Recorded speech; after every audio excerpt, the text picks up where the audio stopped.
Hello, my name is Rick Utzer with AirgunWeb.com, and we're here at SHOT Show 2015 with Michelle from Swab-Its. Now, tell me a little bit about the products that you guys carry. Well, we carry three different aspects to our line. We've got bore tips and bore whips, both of which address cleaning barrels. And then we have gun tips, which address cleaning every other part of the firearm or air gun. Okay, now what I found very interesting is that your product, you have one that's attached to some sort of pull-through that's a hard plastic, correct? That would be our bore whip, and that was originally created with the idea of the needs of air gun shooters in mind. For precision and sporter air guns, there's no problem. In fact, it's been pretty universally adopted by the junior three-position air rifle shooters. And that's another good point, because you can leave it in the rifle. It acts like a safety mechanism and lets everybody know that the gun is safe, correct? Exactly. We have a nice obnoxious color. We've got an orange color for the 177s and a vibrant green for the 22s. And the idea behind that is that when it's sticking out on both ends, it acts as an empty chamber indicator, which is actually mandated by the rules. All right, so tell me what we got going on here.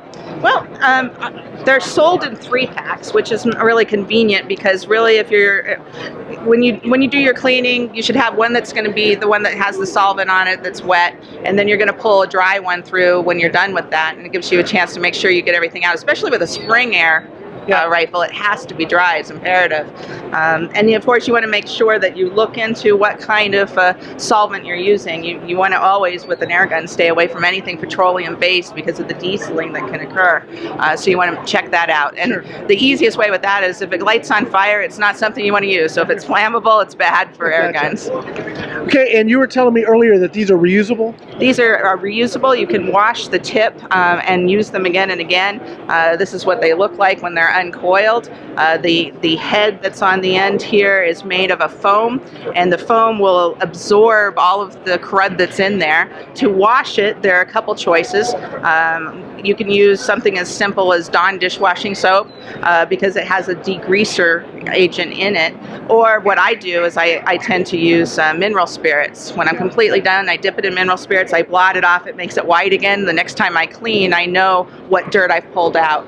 With Dawn, it's going to look a little dingy, and going through my barrel, I'd rather start with it being white. Okay, all right. Well, let's see how this thing works. Okay, well, you're going to be feeding the non-swab end in from the breech area, and you're just going to push it to the other end. And then actually, if you turn that into a handle, wrap it once around your hand, and you just pull, you're going to see it has a nice tight fit because it's expanding in the barrel, and you're getting... That actually, yeah. It's tight. When we first start off, it has about 17 pounds worth of pressure. Wow. I mean, that actually worked pretty good. I have to say that pulling it through, I actually got a good bit of resistance, which is something I was curious about, if it's just going to squish and not actually do the job.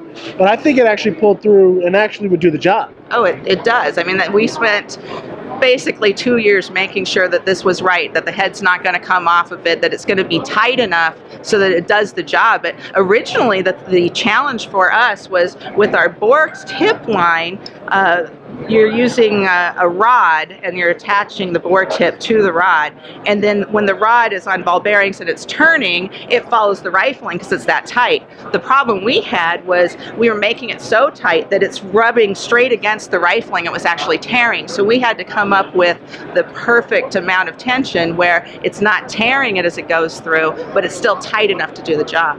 Well, I gotta tell you, it's pretty slick, and you have it in 177 and 22. Yes, sir. This is Rick with AirgunWeb.com. Thanks for watching. We'll be back with a lot more from SHOT Show 2015.